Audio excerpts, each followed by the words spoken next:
আপনি যেটা বলেছেন মূল্যস্ফীতি হবে কিনা, আমরা তো টাকা ছাপিয়ে দিচ্ছি না। আমরা যেহেতু টাকা ছাপিয়ে দিচ্ছি না, কাজে মূল্যস্ফীতি হবে না। ফ্যামিলি কার্ড, কৃষক কার্ড, কৃষি কার্ড, হেলথ কার্ড যে ধরনের কর্মসূচিগুলো গ্রহণ করা হয়েছে তার ইতিবাচক কিছু দিক রয়েছে।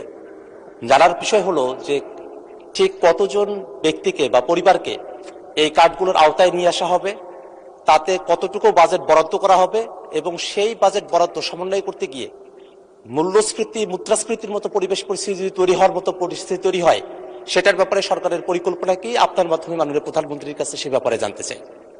মাননীয় প্রধানমন্ত্রী।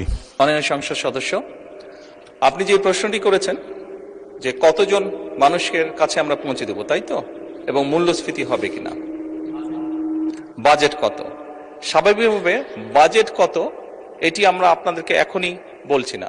অর্থাৎ আমরা পর্যায়ক্রমিকভাবে জিনিসগুলোকে সামনে এগিয়ে নিয়ে যাব।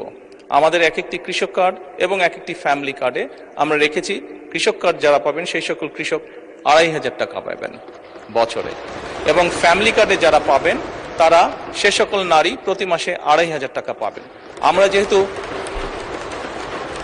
আমরা যেহেতু প্রতি মাসে এটিকে এক্সটেন্ড করতে থাকবো, অর্থাৎ অধিক সংখ্যক নারী কৃষক কার্ড পাবেন, অধিক সংখ্যক কৃষক কার্ড পাবেন। একবারে সবাইকে দিচ্ছে না, পৃথিবীর কোনো দেশের পক্ষে একবারে সেটি সম্ভব না করা।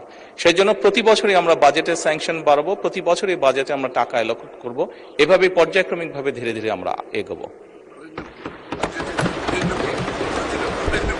এবং অবশ্যই বাজেটের প্রাধান্য পাবে। এবং আপনি যেটা বলেছেন মূল্যস্ফীতি হবে কিনা, আমরা তো টাকা ছাপিয়ে দিচ্ছি না। আমরা যেহেতু টাকা ছাপিয়ে দিচ্ছি না, কাজে মূল্যস্ফীতি হবে না।